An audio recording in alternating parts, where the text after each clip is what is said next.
I'm Brett, and I've developed a new, simple, modern spiritual philosophy. And in this series of videos, I'd like to tell you all about it. So stay tuned, and if you like what you're hearing, tell other people about it, comment, ask me questions, and we'll go forward from there. Thank you very much. So let's go into a little bit more detail about the start of the cycle of disempowerment. Not that there's a start to it because it feeds itself, but let's start somewhere with leaders. What are leaders? Well, it's really, again, there's no conspiracy theory here. I'm looking at the out there, on the surface, overt, obvious leaders that we know about. There are the political leaders, there's the religious leaders, and they sort of exist on a higher level. There's the micro leaders as well. So again, might be a challenge to hear this, but that includes things like parents, that includes teachers, that includes bosses at work who have what they believe to be the cure to any situation. So any situation that's presented, the leader is defined by the person going, I know what we all need to do here. And furthermore, you should do it. Now, yes, that raises some challenges about, so a parent shouldn't tell a child what to do. Yeah, I get that as a challenge. And I'm not saying that. I'm not saying that. I'm not saying that guidance isn't useful. I'm also not saying that all leaders are malevolent and manipulative and are trying to do evil. Many of them are trying their best with great intentions to do good. That doesn't stop the dynamic that I'm talking about, though. That doesn't stop the dynamic of I have the cure. Here is the cure. You should follow out and live out the cure and the answers that I'm presenting to you. And the dynamic that causes of disempowerment with the very people that you're trying to help. And they are trying to help. And I don't disagree with that. And I'm not trying to present some sort of answer. I'm not trying to present some alternative situation as to what else could happen. If you're there going, well, then what's the alternative? I don't know. Again, I'm just trying to say, can we identify what the situation is? If we were living in a world where there was very minimal conflicts and wars, where there was food enough to feed everybody and everybody got fed, and where there was resources enough for everybody to have enough resources and everybody had them, then there wouldn't be the situation that we're in now. That's not how we live. We're living in a situation where there is regularly wars and conflicts going on internationally and sometimes nationally and internally. We're living in a situation where there's more than enough food to feed everyone, but there's starvation and famine. We're living in a situation where there's more than enough resources for everybody, but some people have a lot of resources and some people have none. And so how is that? How have we ended up in that situation? How have we ended up in a situation where we call ourselves a civilized, evolved society, and yet we have the situations that I've just described? We have war, famine, poverty. Is it because we are a disempowered society with a leader-follower base, with a leader-follower structure to it? And you'll notice I'm not mentioning anything about capitalism or socialism or any of those other social structures that you can study till the cows come home. Again, I'm trying to keep it simple and surface level.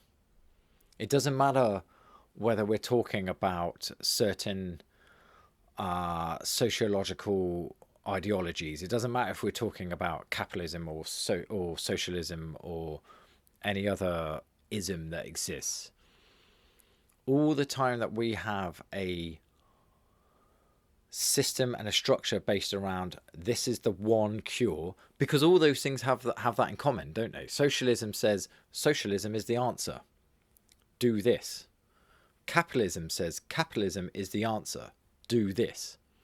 All the time we have that mentality and that manifestation in society, this is the one and only answer as administered by the leader, then it would appear that we have a situation where people still are not empowered and society isn't empowered. I observe around me that people don't, and my own self-observation, I don't feel and I don't see a lot of empowered people that are having an experience where they are embodied in their body, where they are fulfilling and exercised and functional in their understanding and their thinking, where they are functional in their ability to be self-aware of their feelings, and where they are functional in their ability to choose. Because I've just explained that someone else is giving you the cure. And if you live in that society, you don't have a choice. So one of the examples of how you don't have a choice,